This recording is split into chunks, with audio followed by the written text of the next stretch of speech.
დღემშვიდობისა BMG-ს პირდაპირ ეთერში ახლა ქალების ნარატივის დროა. მე ჟურნალისტი ლიკა მეგუთნიშვილი ვარ და მომდევნო არასრული 1 საათის განმავლობაში საინტერესო სტუმრებთან ერთად საქმიან ამბებს გაგიზიარებთ. რა თემები გაერთიანდება ჩვენს დღევანდელ ეთერში? ვნახოთ მოკლე ანონსი ამის შესახებ და სტუმრებთან ერთად უკვე რამდენიმე წუთში დაგიბრუნდებით. საქმიან კვირას და ხუთშაბათი დღის დასაწყის ქალების ნარატივით ვაგრძელებთ და BMG-ს გამორჩეულ ტელეპროექტში 17 ივლისს 11 საათსა და 30 წუთზე მასპინძლობთ ნინო მაისაშვილს, მამუკა პავლეაშვილს და ხატია დარგუაშვილს. გასული წლის გამოცდილებამ აჩვენა, რომ საზაფხულო ბაღებზე მოთხოვნა საკმაოდ მაღალია, რადგან დასაქმებულ თბილისელთა დიდი ნაწილი ივლისში გასვლას ვერ ახერხებს და დედაქალაქში რჩება. საბავშვო ბაღის პოზიცია უნდა მოვისმინოთ ქალების ნარატივში, სადაც ბაღი ლარდის დამფუძნებელი ნინო მაისაშვილი და ფსიქოლოგი მამუკა პავლეაშვილი გაგვიზიარებენ დეტალებს და პროცესებს, რაც საზაფხულო ბაღის ფუნქციონირებას განსაზღვრავს და რაც აუცილებლად გასათვალისწინებელია როგორც ბაღების მხრიდან, აგრეთვე მშობლების მხრიდანაც. ყვარელში მდებარე მუზეუმის სასტუმრო კომპლექსი ანაპია მარანს სასტუმროს ასევე რესტორანს აერთიანებს და როგორც ადგილობრივ, ისე უცხოელ ვიზიტორებს მრავალფეროვან გამოცდილებას თავაზობს. რა სიახლეებით ჩოხდა ტურისტული ობიექტი ზაფხულის ცხელ სეზონს და როგორია სამომავლო გეგმები. ქალების ნარატივში მუზეუმის სასტუმრო კომპლექსი ანაპიას დამფუძნებელი ხატია დარგუაშვილი ისაუბრებს. სიახლეებით მეწარმეების შესახებ და მათი საქმიანი ისტორიებით ყოველ სამუშაო დღეს ზუსტად 11 საათსა და 30 წუთზე BMG-ს პირდაპირ ეთერში ტელეგადაცემა, რომელიც არ უნდა გამოგრჩეთ. ქალების ნარატივი. თბილისში საზაფხულო ბაღებზე მოთხოვნა წლიდან წლამდე იზრდება, განსაკუთრებით მათთვის, ვინც ქალაქში რჩება და სურს ბავშვებმა დრო ეფექტიანად, უსაფრთხოდ და საინტერესო გარემოში გაატარონ. თუმცა ზაფხულის ცხელ დღეებში ბაღის ფუნქციონირება მხოლოდ გახსნით არ შემოიფარგლება, მის უკან დგას კომპლექსური პროცესები, პასუხისმგებლობები და ურთიერთგაგების აუცილებლობა, ცხადია ბაღსა და მშობლებს შორის. ქალების ნარატივში დღეს სწორედ ამ თემაზე ვისაუბრებთ. საბავშვო ბაღი ლარდის დამფუძნებელი ნინო მაისაშვილი და ფსიქოლოგი მამუკა პავლეაშვილი გაგვიზიარებენ იმ მნიშვნელოვან დეტალებს, რაც საზაფხულო ბაღის სწორად მუშაობისთვის არის კრიტიკულად საჭირო დაწყებული ორგანიზაციული საკითხებიდან დამთავრებული ბავშვის ემოციური საჭიროებების გათვალისწინებით. სტუმრები უკვე ჩვენთან ერთად არიან. დღემშვიდობისა. ძალიან დიდი მადლობა თქვენი დროისთვის და სტუმრობისთვის და პრინციპში ძალიან მნიშვნელოვან ალბათ მშობლებისთვის ძალიან საყურადღებო თემას ვეხებით დღეს და მინდა რომ ნინო თქვენგან დავიწყოთ გამომდინარე იქიდან რომ ლარდის სათავეში ხართ ბაღის რომელმაც პრინციპში მრავალი წელია ამ ტრადიციას მიყვებით და წელსაც საზაფხულო ბანაკი შესთავაზეთ ბავშვებს. მოდი, სრულად გავაცნოთ ბანაკის მთელი შინაარსობრივი და სტრუქტურული მახასიათებლები. როგორ ფუნქციონირებს ეს ყველაფერი, როდიდან იღებს სტარტს და ზოგადად რა მნიშვნელობის მატარებელია, როდესაც ერთი მხრივ ოფიციალურად სრულდება საბავშვო ბაღის ოპერირება, თუმცა მსურველებისთვის ეს ასე არ არის, ხო, კარი რჩება ღია მაინც. ძალიან დიდი მადლობა პირველ რიგში დაპატიჟებისთვის. ეს ისეთი საინტერესო თემაა, ვფიქრობ ყველასთვის აქტუალურია, მით უმეტეს დღევანდელ დღეს. მინდა გითხრათ, რომ ჩვენ საზაფხულო ბანაკის ფუნქცია უფრო არ გვაქვს. ჩვენთან არის საზაფხულო პროგრამა, რომელიც არის ადაპტირებული და მორგებულია ნებისმიერ ასაკზე. არ შემოვიფარგლებით მხოლოდ საბავშვო ბაღის ასაკით. ჩვენთან არის ახლა ესეთი ჯგუფი, რომელიც ძალიან საინტერესო წარიმართა და პირველ კლასელები შემოგვიერთდნენ. ეს ისეთი ასაკია, როცა მშობელს უჭირს ხოლმე შორს ბავშვის გაშვება და ჩვენ შემთხვევაში ახლოს ვართ, ლისზე ვართ, ჩვენი ლოკაცია იცით, რომ ლისე მდებარეობს და იმის საშუალება აქვს მშობელს, რომ დაიგეგმოს ბავშვისთვის ძალიან საინტერესო პროგრამა, რომელიც მის სასაკობრივ კატეგორიაზეა გათვალისწინებული. ინფრასტრუქტურა გვაძლევს იმის საშუალებას, რომ გარე აქტივობები დავგეგმოთ, ისე დატვირთულია ამ კუთხითაც და უცხო ენებიც ჩვენთან ძალიან აქტუალურია. თუმცა მაინც ამომავალი წერტილი არის ბავშვის ინტერესები. როცა ჩვენთან მოდიან პატარები, ხვდებით უკვე რა მიმართულებით უნდა წავიყვანოთ ეს პროცესი. ნინო, მრავალი წელია პრინციპში ლარდის ოპერირების დაწყებიდან მისდევთ, მგონი ამ ტრადიციას? მე 18 წელია ზოგადად რაც ამ მიმართულებით მოღვაწეობ, თუმცა ჩვენი კერძო საბავშვო ბაღი 1 წელია რაც ფუნქციონირებს უკვე და ამ 1 წლის განმავლობაში ვფიქრობ, რომ ჩვენი ისტორია დავწერეთ რეალურად. ჩვენი საბავშვო ბაღი, აი ზუსტად ეს მიმართულება გვაქვს, რომ არ შემოვიფარგლოთ მხოლოდ საბავშვო ბაღის რაღაცა, როგორ გითხრათ, საქმიანობით. ამიტომ გვინდა რომ ცოტა გავშალოს ჩვენი საზღვრები და მშობლებისთვისაც ძალიან საინტერესო გარემო შეიქმნას. აი წლიდან წლამდე რა მოთხოვნა იკვეთება, თუნდაც გასულ წელს რომ შევადაროთ საზაფხულო ბაღთან დაკავშირებით უშუალოდ რამდენად გააქტიურდნენ მშობლები ამ მიმართულებით?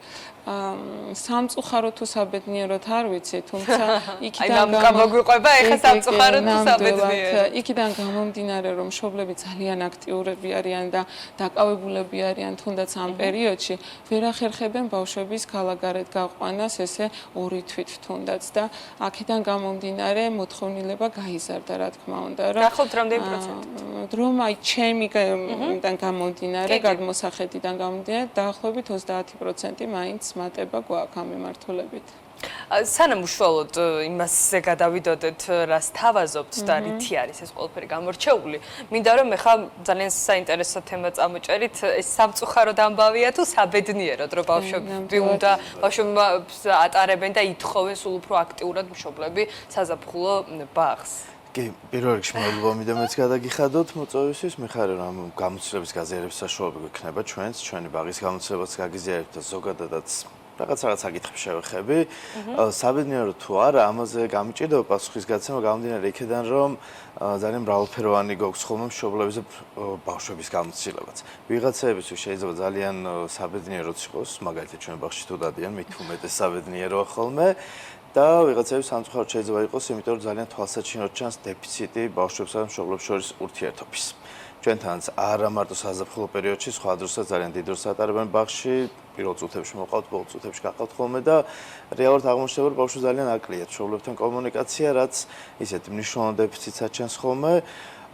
ოღონდ გამომდინარე იქიდან, რომ დღევანდელ რეალობაში უწევთ მშობლებს ამასთან გამკლავება, ჩვენი ბაღიც მაინც ვფიქრობ, რომ მნიშვნელოვან რაღაც საკეთებს, იმით რომ საზაფხულო ესეთ პროგრამა შევქმნით, საშუალება აქვთ ბავშვებს, რომ კარგად დაისვენონ, ლაღად გაატარონ დრო, ძალიან მნიშვნელოვანია ის და ხაზგასმელია ის საკითხიც, რომ ჩვენს ბაღში საზაფხულოდ არ არის რაღაც სწავლების ფორმატი, ვართ მაქსიმალურად სილაღეზე, გართობაზე, სიამოვნების მიღებაზე გადართულები, მათ შორის რაღაც ემოციურ განვითარებაზეც მუშაობთ, გვაქვს ბევრი საინტერესო პროგრამა და ვფიქრობ, რომ ხო, დრო საჭირო მშობლებთანაც, მაგრამ ესე შეიძლება. თქვენ ახსენით, რომ ეს რაღაცა გარკვეულწილად ორაზროვანი თემაა, რომ მშობლების დეფიციტი არ შეექმნათ ბავშვებს.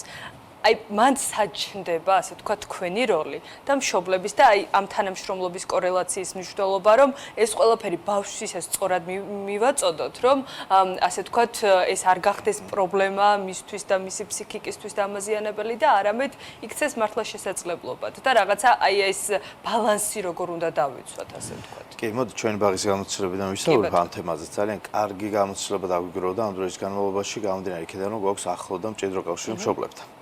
მუდმივად გვაქვს ხოლმე კონტაქტი, ჩემი როგორც ფსიქოლოგის როლიც ერთ-ერთი ყველაზე მნიშვნელოვანი ამ საკითხში არის ხოლმე გამომდინარე იქიდან, რომ ბავშვები ჩვენთანაც გამოხატავენ დედიკოს მამიკოს მონატრებას და სიყვარულს ძალიან ხშირად და მათ შორის ძალიან თვალსაჩინოდ ჩანს ხოლმე ბავშვებს როდის აკლიათ ყურადღება და ამისთვის რამოდენიმე ისეთ კრიტერიუმიც გვაქვს, რითიც ხვდებით ხოლმე, რომ დედიკოს მამიკოს ყურადღება თუ აკლიათ, მე სხვების ყურადღებასაც ითხოვენ ხოლმე განსაკუთრებულად.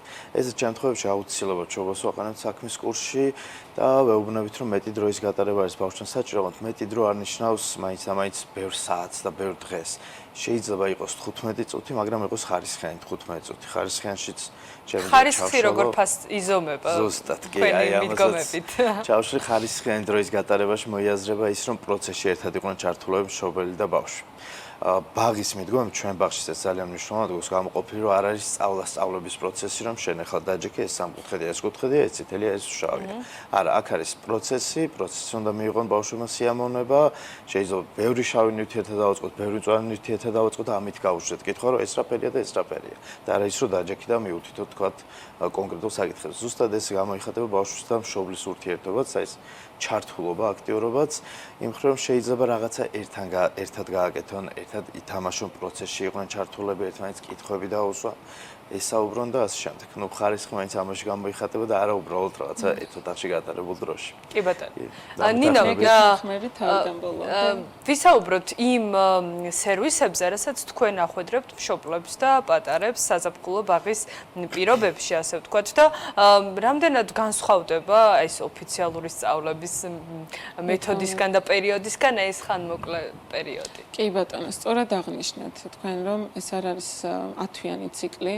ზოგადად ჩვენი პროგრამა 10 თვეს მოიცავს, თუმცა ეს ერთი თვე ნახევარი გვაძლევს იმის საშუალებას, რომ ნებისმიერი ბავშვი მივიღოთ, ანუ უცხო ბავშვებსაც ვღებულობთ. შესაბამისად, ამ ბავშვებს ჩვენ არ ვიცნობთ ესე კარგად. როცა შემოდიან, აი ჩვენ დაწესებულება ზუსტად ეს ხიბლი აქვს ფერებიდან გამომდინარე, ინფრასტრუქტურიდან გამომდინარე, რომ არ აქვს რაღაც დაწესებულების გარემოს ასეთი ცივი კედლები არ გვხდებათ იქ. პირველივე დღიდან და პირველივე წამიდან, როგორც კი ფეხი შემოადგამენ, ჩვენ ვცდილობთ, რომ მოვიპოვოთ მათი ნდობა. თუ ნდობის ფაქტორი გაგრძელდა რამოდენიმე საათი, მაგ შემთხვევაში იქეთ საკმარისია. თუ ხედავთ, რომ ბავშვი ჭირდება მისი ემოციური მდგომარეობისთვის, რომ მის გვერდით მშობელი იყოს, არის ხოლმე შემთხვევები, როდესაც ერთი კვირა მშობელი ჩვენთან ერთად იმყოფება ადაპტაციის პერიოდში.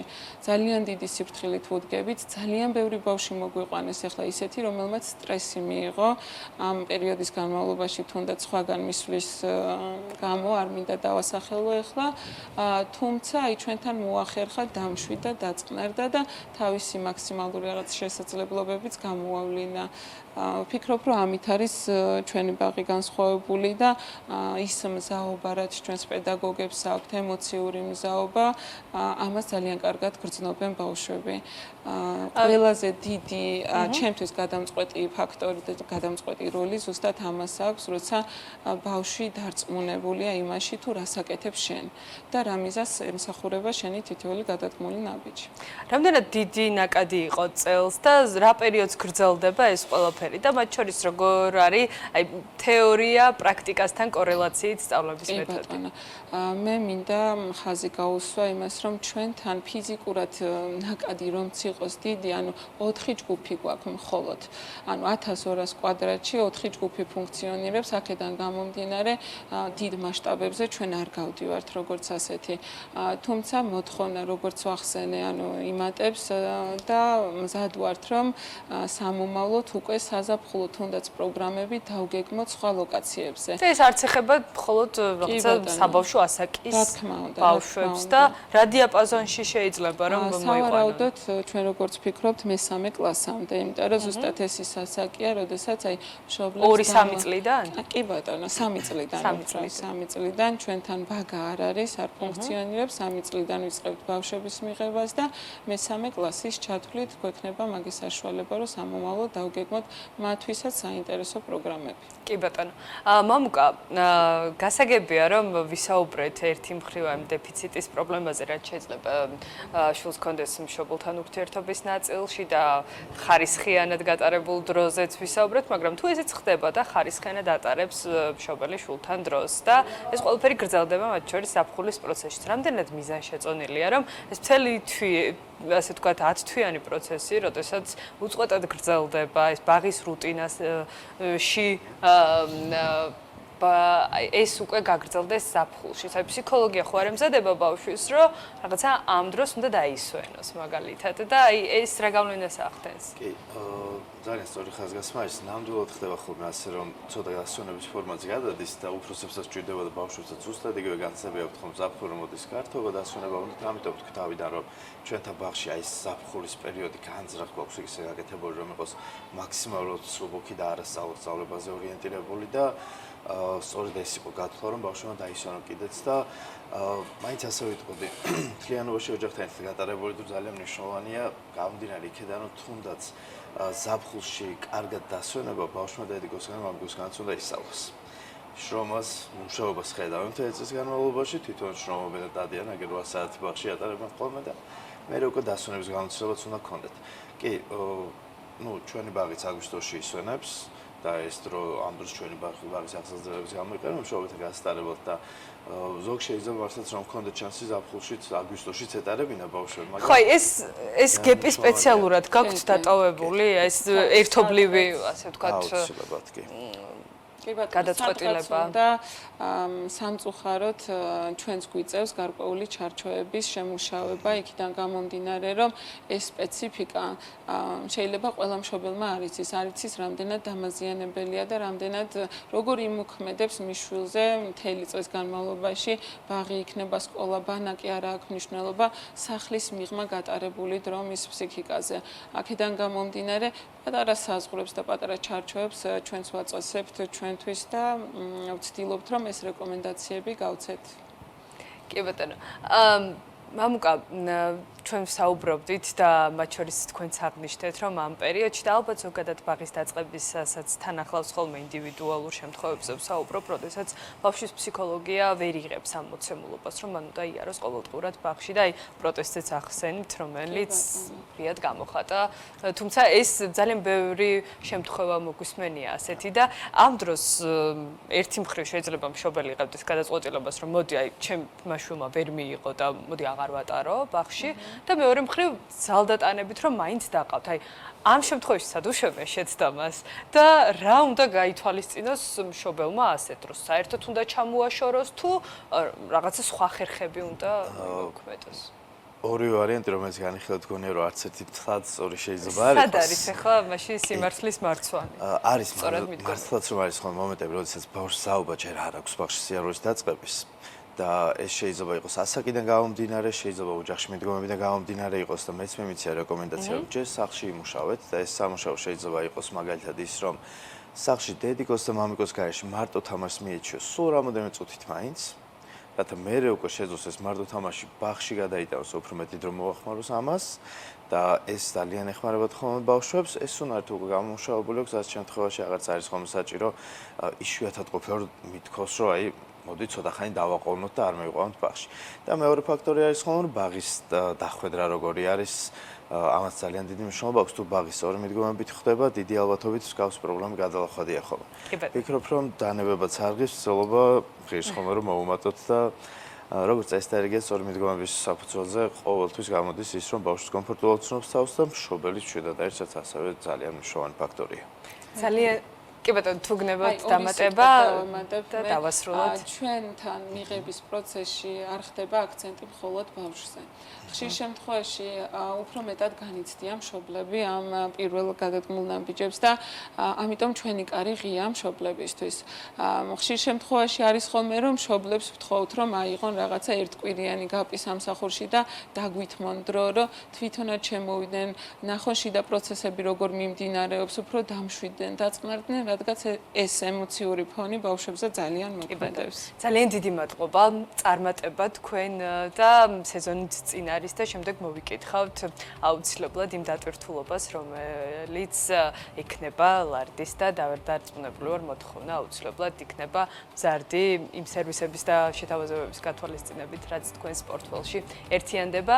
ნინო მაისაშვილი, საბავშვო ბაღი ლარდის დამფუძნებელი და მამუკა პავლიაშვილი ფსიქოლოგი იყვნენ ჩვენთან ერთად. რეკლამაზე უნდა გავიდეთ ახლა, თუმცა მანამდე სიუჟეტს გიტოვებ სოციალური მედიის პლატფორმა X-ის ყოფილი ტვიტერი კიდევ ერთი მნიშვნელოვანი ცვლილების წინაშე დგას კომპანიის აღმასრულებელი დირექტორი ნინდა იაკარინო 2 წლის შემდეგ თანამდებობას ტოვებს მისი მოღვაწეობა არაერთ კითხვას აჩენს იმაზე თუ როგორ იმართება ილონ მასკის ხელში გადასული გიგანტური ტექნოლოგიური კომპანია, რატომ წავიდა.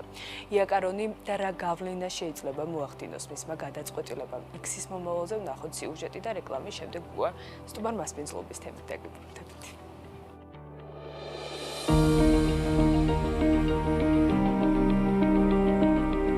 X-ის აღმასრულებელმა დირექტორმა ლინდა იაკარინომ კომპანიაში 2 წარმოუდგენელი წლის შემდეგ თანამდებობა დატოვა. მიუხედავად იმისა, რომ მისი წასვლის კონკრეტული მიზეზი ოფიციალურად არ დასახელებულა, არსებობს რამდენიმე გარემოება, რომელმაც შესაძლოა მის გადაწყვეტილებაზე გავლენა მოახდინა. იაკარინო X მაშინდელ Twitter-ს 2023 წლის მაისში შეუერთდა. მას შემდეგ, რაც ილონ მასკმა პლატფორმა $44 მილიარდ შეიძინა. მისი მთავარი ამოცანა იყო სარეკლამო ბიზნესის აღდგენა, რომელიც მნიშვნელოვნად დაზარალდა მას შემდეგ, რაც მასკმა შეერბილა კონტენტის მოდერაციის პოლიტიკა და აღადგინა ადრე აკრძალული ანგარიშები. იაკარინოს, რომელსაც NBC Universal-ში სარეკლამო მიმართულებით დიდი გამოცდილება ჰქონდა, შეეროდა, რომ შეძლებდა მსხვილი ბრენდების ნდობის დაბრუნებას. თუმცა მისი მოღვაწეობა X-ში არაერთ გამოწვევასთან იყო დაკავშირებული. ილონ მასკი, როგორც კომპანიის მფლობელი და მთავარი ტექნოლოგიური ოფიცერი, შებოდა X-ის საჯაროდ სახედ და აქტიურად ერეოდა პლატფორმის მართვაში, რაც ხვდავდა იაკარინოს ავტონომიას. ბევრი ანალიტიკოსი მიიჩნევს, რომ იაკარინო ფაქტობრივად აღმასრულებელი დირექტორი მხოლოდ ტიტულით იყო და მასკს ეს პოზიცია სრულად არასდროს დაუთმია. ბოლო დროს განსაკუთრებით კი გროკის, ილონ მასკის ხელოვნური ინტელექტის ჩატბოტის გარშემო აგორებულმა სკანდალმა შესაძლოა გადამწყვეტი როლი ითამაშა. გროკმა გამოაქვეყნა ანტისემიტური და ჰიტლერის ქების შემცველი პოსტები, მათ შორის საკუთარ თავს მექა ჰიტლერიც უწოდა. მიუხედავად იმისა, რომ იაკარინო X-ის აღმასრულებელი დირექტორი იყო, მას მცირე კონტროლი ჰქონდა გროკზე, რაც მის შეზღუდულ უფლებამოსილებაზე მიუთითებდა. გარდა ამისა, სარეკლამო შემოსავლების კლება და კომპანიის წინააღმდეგ მიმდინარე სამართლებრივი დავებიც ართულებდა მის პოზიციას. მიუხედავად იმისა, რომ იაკარინომ მოახერხა სარეკლამო ბიზნესის ნაწილობრივ აღდგენა, X-ის რეპუტაცია რეკლამის განთავსებელთა შორის სრულად არ აღდგენილა. იაკარინომ თავის განცხადებაში დაწერა, რომ 2 წარმოუდგენელი წლის შემდეგ მან გადაწყვიტა X-ის აღმასრულებელი დირექტორის თანამდებობიდან გადამდგარიყო. მან მადლობა გადაუხადა მასკს ნდობისთვის და აღნიშნა, რომ ამაყობს იმ ისტორიული ბიზნეს ცვლილებებით, რომლებიც გუნდთან ერთად განახორციელა. მისი წასვლა თანხმედრაშია მასკის სხვა ბიზნესებში არსებულ არეულობასთან, მათ შორის ტესლას გაყიდვების კლებასთან და აღმასრულებელთა წასვლასთან. ანალიტიკოსები აღნიშნავენ, რომ იაკარინოსთვის X-ის აღმასრულებელი დირექტორის პოზიცია ყოველთვის რთული იქნებოდა და მან ბევრად მეტხანს გაძლო, ვიდრე მოსაოდნელი იყო. მისი მოულოდნელი წასვლა შესაძლოა მიუთითებდეს მასსა და მასკს შორის ურთიერთობის გართულებაზე. ლინდა იაკარინოს ქონების ზუსტი მოცულობა უცნობია, რადგან მისი ფინანსური მდგომარეობის შესახებ მონაცემები საჯარო არ არის. თუმცა მას NBC Universal-ში მნიშვნელოვანი თანამდებობები ეკავა. ის კომპანიას 2011 წელს შეუერთდა და ბოლოს გლობალურ სარეკლამო დეპარტამენტს ხელმძღვანელობდა. ასეთი მაღალი რანგის აღმასრულებლები, როგორც წესი, იღებენ მრავალმილიონიან ხელფასებს, ბონუსებს და აქციებს. ლინდა იაკარინოს ანაზღაურების კონკრეტული დეტალები არც X-ში გასაჯაროებულა. X-ი არ არის ვალდებული გაასაჯაროოს ტოპ მენეჯმენტის ხელფასები, როგორც ამას საჯარო კომპანიები აკეთებდნენ. თუმცა სავარაუდოა, რომ მისი ანაზღაურება X-ში მოიცავდა ფიქსირებულ ხელფასს, ბონუსებს, აქციების, ოპციონებს ან კაპიტალის წილს.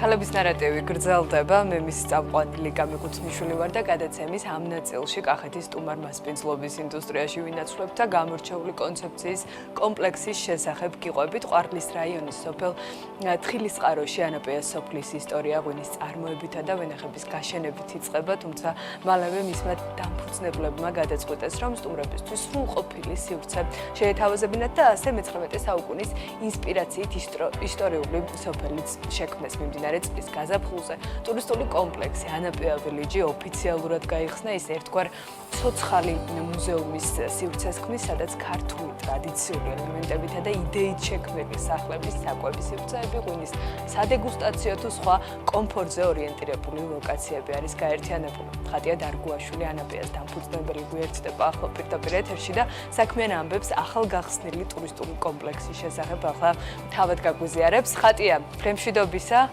გამარჯობა. ძალიან დიდი მადლობა თქვენი დროისთვის და სტუმრობისთვის. იმიტომ რომ ჩვენთან როდესაც იყავით, ჯერ კიდევ მაშინ ვსაუბრობდით სამომავლო გეგმებზე, ჯერ კიდევ წინ იყო ოფიციალურად გახსნის პროცესი და საბოლოოდ როდესაც უმასპინძლებდით ვიზიტორებს ქვეყნის თუ მის ფარგლებს მიღმა სხვადასხვა საერთაშორისო ბაზრებიდან. დღეს უკვე ეს ყველაფერი ასე ვთქვათ პროცესშია, მაისიდან უკვე დაიწყო სასტუმრო ოპერირება და დღეის მონაგარი და მათ შორის ზაფხულის ტურისტული სეზონისთვის დატვირთულობა. ხატია, რას აჩვენებს? ზოგადად როგორ მიიღო ბაზარმა ანაპეას სივრცე თავისი განსხვავებული კონცეფციით და ხელწერით და რა დინამიკა იკვეთება ამ რამდენიმე თვის ჭრილში? ძალიან დიდი მადლობა მოწვევისთვის და ბოდიშ ვიხდიო სტუდიაში სამწუხაროდ ვერ მოვახერხე მოსვლა თქვენთან. კი, ან ძალიან კარგი შესავალი გააკეთეთ ამ მომწურავი ინფორმაციით. გავხსენით კი ოფიციალურად ანაპეას პროექტი ჩაეშვა ბაზარზე. ზაფხულის სეზონს რაც შეეხება დატვირთვა არის, ალბათ როგორც ყველა ტურისტული მიმდინარეობის პროფესიონალისტვის ჩვენც არ ვიქნებით გამონაკლისი და ვიტყვით, რომ შემცირებულია ზოგადად ბაზარზე.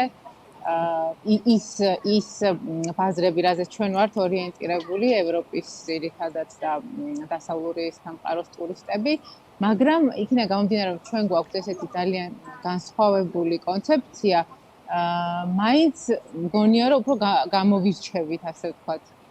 ბაზარზე და ჩვენთან სტუმრობა ძალიან საინტერესო და დიდი გამოცდილება მათთვის და უკეთეს ჩვენი ჩანაფიქრი რა თქმა უნდა და მოლოდინი ის რომ გაგვეზიარებინა და გვეჩვენებინა სტუმრებისთვის ნამდვილი კახური ყოფა ის ნამდვილად გამართვა რითიც ძალიან ბედნიერები ვართ. როგორ აზიარებს ანაპეას არამუშაოდ ვიზიტორების გეოგრაფიაზე გადავიდოდეთ დღეს უკვე რას თავაზობთ ახლა ტურისტებს ასევე ადგილობრივ მოგზაურებს და მათ შორის მიღმა იმ სივრცეებისა რომელიც ასევე მრავალფეროვანია აქტივობებსაც გიგმავდით ყოველ შემთხვევაში რამდენიმე თვის წინ საუბრობდით ამაზე დღეს რა არის თქვენ შეთავაზებებში იქნებ გამომდინარე რომ მაინც ძალიან მოკლე დროში მოგვიწია გახსნათ და ასევე სხვადასხვა აქტივობების დაგეგმოთ. ეხლა მაგალითად ვართ პროცესში დავგეგმოთ ფესტივალი, ანაპეას საავტორო ფესტივალი, რაზეც მე კიდე ალბათ ცალკე ვისაუბრებ თქვენთან. აუცილებლად უნდა მოგვიყვეთ ახლა რაღაც ნიუანსები, იმიტომ რომ სიახლეა და ძალიან დააინტერესებს ჩვენ საქმიან მაყურებელსაც, რას გულისხმობს ეს ფესტივალი ხათი. ჯერ არ გვაქვს ესე დეტალურად ინფორმაცია ესე ვერ მოგაწყვეტ სამწუხაროდ, მაგრამ სადღაც ერთ თვეში გეგმავთ. ალბათ ექნება Freedom Stage, რაც გულისხმობს თავისუფალ სცენას. ანუ მუსიკის ფესტივალი იქნება და არა ვთქვათ ღვინის და ასე შემდეგ, ხო? ხო, მუსიკის ფესტივალი, სადაც იქნება ღვინო, სადაც იქნება სხვადასხვა აქტივობები, არ ვიცი, ეს ხელოვნება იქნება თუ მასტერკლასი იქნება თუ ჯაზის მიმართულება, ბევრ მიმართულებას და სფეროს მოიცავთ იმისათვის, რომ ძალიან საინტერესო და დაუწყარი 2 დღე გაატარონ ჩვენთან სტუმრებმა. ესე იგი, მათ შორის ქართველ ხელოვანებთან, არტისტებთან კოლაბორაციაც იგეგმება? კი, ანუ ძირითადად, ანუ მხოლოდ ქართველებთან კი. ანუ ესეც ეს არის ერთგვარი ჩვენი ქართული ბრენდების მხარდაჭერა ერთმანეთზე. კი, კი. ხატია, როდის უდაველოდოთ ეს მაინც რაღაცნაირად რა პერიოდს უყურებს ეს გეგმა? აგვისტოს შუაში, სადღაც 15-16 აგვისტო. 15-16 აგვისტო. მეც ვერაფერს ვერ გამოგტყუებთ, ესე იგი ამ ფესტივალის შესახებ ამ ეტაპზე როგორც ჩანს. აი ძალიან მალე შეგატყობინებთ და უფრო დეტალებს მოგაწოდებთ, ვინ იქნება მონაწილე, რა პროგრამა გვექნება და ასე შემდეგ. ეს იქნება, ეს გეცოდინებათ დარწმუნებული ვარ თქვენი ვიზიტორებისთვის თუ არა მხოლოდ თავისუფალი დასწრებაც თუ იქნება შესაძლებელი? არა, კი, რა თქმა უნდა, თავისუფალი დასწრება იქნება, ყველა მსურველს შეიძლება მოგზანდეს და ან დარჩეს ანაპეაში, ან უბრალოდ ერთი დღით გოსტუმროთ. ჩვენ სექტემბერში აუცილებლად მოვიკითხავთ და შევაჯამებთ ფესტივალს და ზოგად სეზონს და უფრო მეტ დეტალს ჩვენი მაყურებელიც გაიგებს სწორედ ამის შემდეგ. მანამდე ხატია, დღეს თქვენ საუბრობდით, რომ მოლოდინი გქონდაო, რომ თავიდანვე პრინციპში ეს გაცხადებული ასე ვთქვათ პოზიცია გქონდათ, როდესაც ქმნიდით ანაპეას, რომ ეს იმ ტიპის პროდუქტია, როდესაც მუზეუმ ტიპის სასტუმროზეა საუბარი, რომელიც ცალსახად დასავლური ბაზრებისთვის მათთვის არის საინტერესო, მათთვის არის გასაგები და მათი მხრიდან ელოდით მოთხოვნას. რა დინამიკა იკვეთება, ასე ვთქვათ, აი დასაწყისშიც აღნიშნეთ, რომ ეს მოლოდინი არ გამართლდა თუ ასე ვთქვათ, მასშტაბში არის აცდენა რეალობასთან. ხო, იცით, უფრო რა თქმა უნდა, უფრო მეტს ველოდით, იმიტომ არა რომ რაღაცა ჩვენ პროექტს ხარვეზი აქვს, უფრო მე მგონია რომ ქვეყანაში შექმნილ ზოგად მდგომარეობა იქონია გავლენა მთლიანად ტურისტულ სეზონზე და სფეროზე და არ ვიცი ყველა სფერო მოიცვა. აი ეს უსაფრთხოების განცდა რაც თავარია ხო დასავლური ტურისტისთვის ეს მგონია რომ თვითონ ქვეყნის მასშტაბით ცოტა დაწეულია და ამიტომ შეიძლება თავს იკავებდნენ საქართველოს ზოგადად საქართველოსში სტუმრობისგან. მათ შორის თუ ჩვენ იკვეთება, ყველანაირად- თუნდაც გაუქმება, გადავადება, ან თქვენ თუ გქონიათ კომუნიკაცია, რომ მათგან მოგესმინათ მიზეზები აი ამ შეცვლილი ქცევის.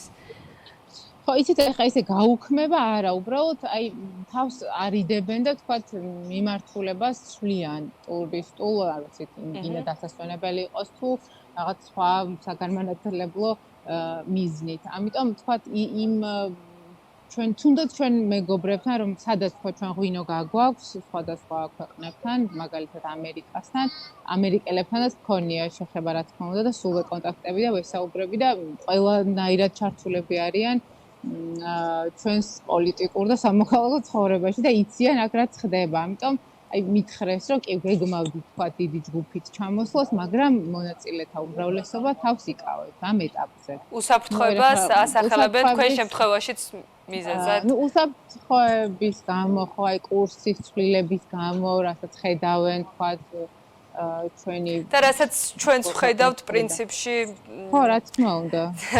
ნოემბრის ან შემდეგ. ძალიან ადეკვატური ადამიანები ძალიან ადეკვატურად აღიქვამენ აქ შექმნილ ვითარებას, ისევე როგორც ჩვენ, ამიტომ რა ვიცი, ჩვენ მაინც ვაგრძელებთ, არ მგონია ხა სწორი, რომ აი მაგალითად შემოდგომას ჩვენ დავიკეტეთ, როგორც იცით, გავიხსენით, მე ისევ დავიკეტეთ ქვეყანაში შექმნილი მდგომარეობის გამო და ნუ მე გადავწყვეტეთ, რომ უნდა გავიხსენოთ და ჩვენ ჩვენი მეთოდებით შევძლოთ ბრძოლა და წინ სვა. ამიტომ მოკეთ მთელი ძალებით ვცდილობთ შევინარჩუნოთ ის, რაც გვაქვს და რაც შევქმნით და არ მგონია გაჩერება სწორი გადაწყვეტილება იყო. გეთანხმებით აბსოლუტურად. ხატია, დღეს რა მაჩვენებელზე არის სასტუმროს დატვირთულობა და ბაზრებზეც როგორ დაწილდება წილები, როგორც ევროპულ ბაზარზე, თუ ზოგად ჭრილში დასავლურ ბაზრებზე ვისაუბრებთ, ასევე აზიურ და მათ შორის შიდა ტურიზმიც რამდენად აქტიურია თქვენ შემთხვევაში. ჩვენ ახლა იმდენად მცირე დრო, რაც გავიხსენეთ ესე სტატისტიკა და ცოტა გამიჭირდება სტატისტიკა მოგაწოდოთ. მაგრამ რასაც ვაკვირდებით, ძირითადად მაინც ქართულ ბაზარზე ვარ ვიმკვიდრებთ ნელ-ნელა თავს. ნუ რა თქმა უნდა, ხა შაბათ-კვირა და დასვენების დღეები მეტად სრულად დატვირთულია სასტუმრო და ნუ კვირის დღეებში ცოტა გვიჭირს, მაგრამ აი ისევ ამ აქტივობებით ვფიქრობთ, არ ვიცი, ამ კონცერტებით, ფესტივალებით, საინტერესო დღეებით გავხადოთ ანაპეა უფრო ცნობადი და მიმზიდველი. ამიტომ იგივე მაგალითად ისრაელის ბაზრებიდან რაღაც კონფლიქტმა შეაფერხა, თუმცა ზოგადად სექტორი საუბრობს საკმაოდ დიდ ზრდაზე, რომ აღარაფერი ვთქვათ, არ ვიცი, ინდოეთზე, ჩინეთზე, აზიური ბაზრები დომინირებენ, ერთხმად საუბრობს ამაზე მთელი ინდუსტრია. თქვენ შემთხვევაშიც თუ იკვეთება ნაკადები სხვადასხვა აზიური ბაზრებიდან? დიახ, იკვეთება, მაგრამ უფრო აი ღვინის დეგუსტაციის მიმართულებით. ახლა ესე რომ გითხრათ, თქვა სასტუმროში მოთხოვნა, რომ დიდი ტურები მივიღოთ აზიური ქვეყნებიდან, ეს ჯერჯერობით არ არის, მაგრამ ნუ დაგეგმილი არის, როგორც იცით, წინასწარ მაინც ტურისტულ კომპანიებს თავის პაკეტები წინასწარ უკვე ერთი წლით ადრე გაყიდული აქვს ხოლმე. ჩვენ ცოტა გვიან შევუერთდით, მაგრამ ამის ფონზე მაინც კმაყოფილები ვართ. შეიძლება ითქვას, მაგრამ ხო, მაინც ქართულ ბაზარს რაც ყველაზე მეტად სიმართლე გითხრათ გვეშინოდათ რაღაცნაირად ისე ვიყავით, ბოლომდე დარწმუნებული არ ვიყავით ქართულ ბაზარში და რაც ძალიან გვახარებს, იმიტომ რომ აი მაგალითად არ ვიცი, შეიძლება ნაცნობი ყოფილიყო მათთვის, არ ყოფილიყო იმდენად უნიკალური და ავთენტური, თქვათ, როგორიც თქვათ ევროპელი, არ ვიცი, გერმანელი ტურისტებისთვის, მაგრამ ქართველებისთვისაც ისეთი საინტერესო აღმოჩნდა და ისეთი ასოციაციები მოძდით, რომ აი ბავშვობას გვახსენებთ, ის სუნი მახსენებთ, არ ვიცი, ბებიასთან რომ ჩავდიოდი და მოკეთ ძალიან ისეთი სწორად მიიღო ბაზარმა, რაც ძალიან გვახარებს. ხატია, ქართველ ვიზიტორებზეც რომ ვისაუბროთ, გამომდინარე იქიდან, რომ თქვენ გაქვთ წარმოდგენილი იგივე თავადის სახლი, გლეხის სახლი, ასე შემდეგ. ძირითადად რას ირჩევენ ხოლმე ქართველები, უფრო თავადობას თუ უფრო გლეხობას, საითვიდია? ხო, საინტერესო არის ტენდენცია, რომ უფრო თავადობას. ჩვენი ყველაზე მეტად გლეხის სახლი მომწონს მე პირადად, მაგრამ მაინც რატომღაც თავადის სახლი ყველაზე მიმზიდველია მათთვის. გვიდევს დნმ-ის კოჩი ეს ამბიციები და ვერაფერს ვერ უზავთ. აი რა ხდება უშუალოდ სხვა ქვეყნების წარმომადგენლების მხრიდან? ისინი ასე ვთქვათ, რა კონცეფციას ანიჭებენ უპირატესობას, რა არის მათთვის მომხდარი? იცით რა, მაინც კონცეპტუალურად, აი თქვათ, უფრო სეგმენტებად დავყოფთ, ხა ოჯახების შემთხვევაში ძალიან კომფორტულია, აი პირიქით გლეხის სახლი, რომელსაც 3 ოთახი აქვს და მთლიანად სახლში შეგიძლია დაიკავო თავისი დიდი ეზოთი. ამიტომ ხა ესე ეროვნებების მიხედვით არ დავყოფდი, უფრო მათი საჭიროებების მიხედვით. თუ თქვათ წყვილი არის, ის რა თქმა უნდა თავადის სახლს ირჩევს, ან აზნაურის სახლს. თუ თქვათ ოჯახი მოდის, მაშინ ძალიან კომფორტულია გლეხის სახლი და ამიტომ მათთვის ესეც საინტერესო და მისაღებია. კი და ბატონო. ისე ნუ ყველა სახლი ძალიან გამორჩეულად ყველა სახლი მოწონს, ანუ ვერ გამოვყოფ ესე რომელიმე განსაკუთრებით. ეხლა რა მოლოდინი გაქვთ მათ შორის შემოდგომის კახეთი, რაღაცა ცალკე ბრენდია და აი აქ თუ გაქვთ განსაკუთრებული მოლოდინი სეზონის მოახლოებასთან ერთად და ზოგადად როგორ ვარაუდობთ მათ შორის წინასწარი ჯავშნები თუ იკვეთება სხვადასხვა ქვეყნებიდან? კი, აი უფრო ჯგუფური ჯავშნები, უფრო შემოდგომით გვაქვს, რა თქმა უნდა ქორწილები, იმიტომ რომ იდეალური გარემოა ქორწილისთვის. წამოვიდა ჯავშნები ამ მიმართულებით? კი და აი ძალიან ქართველები? რომ აი როგორც ხო, ძირითადად ქართველები კი. და ნუ ეს სივრცე არ ვიცი, მგონია რომ იდეალურია ქორწილისთვის, გარეთ გაშლილი მაგიდებით და ასე შემდეგ და შემოდგომას კიდევ უფრო ლამაზი იქნება. და ჯგუფები, ხო, აი თქვათ რაღაც კონფერენციები, სემინარები, ასევე არის მოხდა და შემოდგომით. და ეს მაის ტურიზმისთვისაც მზად ხართ, ხო, სხვადასხვა ინცენტივებს, კონფერენციებს თუ მაის ღონისძიებებს უმასპინძლოთ. კი, მნიშვნელოვანი მიმართულებაა ჩვენთვის და ამიტომ გვაქვს საკონფერენციო სივრცეც და ყველანაირი ინფრასტრუქტურა ამაზე გაჭრილი. ეს ძირითადად რა პერიოდია დატვირთული იგივე მაის ღონისძიებების თვალსაზრისით თუ ქორწილებით? სექტემბერზე არის საუბარი? იცით რა, ხო, ძირითადად სექტემბერი, ოქტომბერია. ნუ მე ალბათ გაზაფხულზეც გადაიწევს ეს დატვირთულობა. და მაის ღონისძიებები ხატია ესეც ქართველები ბუსტავენ ძირითადად ამ მიმართულებასაც? იცით რა იყო, თქვა პოლონელებისგან, არის რაღაც დიდი საერთაშორისო კომპანიებისგან შემოსული რეკვესტები, არა მხოლოდ ქართველები, მაგრამ ნუ აი ქართველების თქვა კომპანიები და გასვლები ესეთი მათთვისაც ძალიან მიმზიდველია. თქვა არ ვიცეთი 100 კაცამდე შეგვიძლია რომ მივიღოთ 70-დან 80 ადამიანამდე შეგვიძლია ჩვენთან მივიღოთ სტუმარი და ამიტომ მათთვისაც ესეთი დიდი შეკრებისთვის კომფორტული აღმოჩნდა ჩვენი სივრცე და ანუ პოლონელებს ველოდებით სექტემბერში. და არა მხოლოდ ხო, არა მარტო პოლონელებს. კი ბატონო. და მოკლედ ხატია დრო ბევრი აღარ გვაქვს გეგმები ახლა რა ეტაპზე გადადის ანაპეას ისტორია და ზოგადად რა ნიშა მონიშნეთ ქართული ტურიზმის რუკაზე და შემდეგ სტრატეგიული განვითარება რას უყურებს მომდევნო პერიოდის?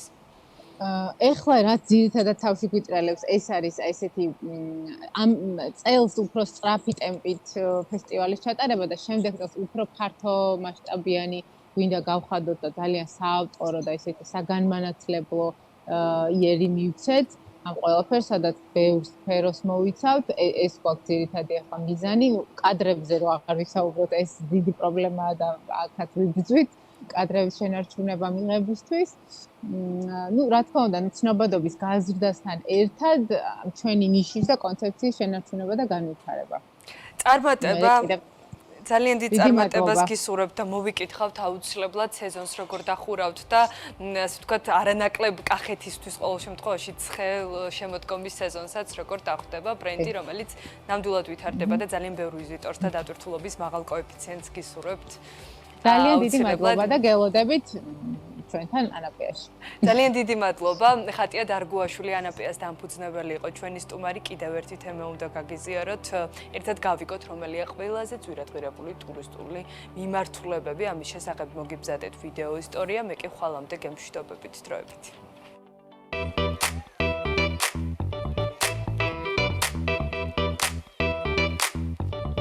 მიმდინარე წლის ზაფხულის ტურისტული სეზონი არაერთ ეკონომიკურ პარადოქსს აჩვენებს. მართალია მგზავრობა წინა წელთან შედარებით ხელმისაწვდომი გახდა, თუმცა პრემიუმ კლასის ტურიზმის თვალსაზრისით ფასები ისტორიულ მაქსიმუმზეა. დასვენების ხარჯები მკვეთრად გაიზარდა არა მხოლოდ ძვირადღირებულ კუნძულებზე, არამედ ევროპის კლასიკურ ქალაქებშიც კი.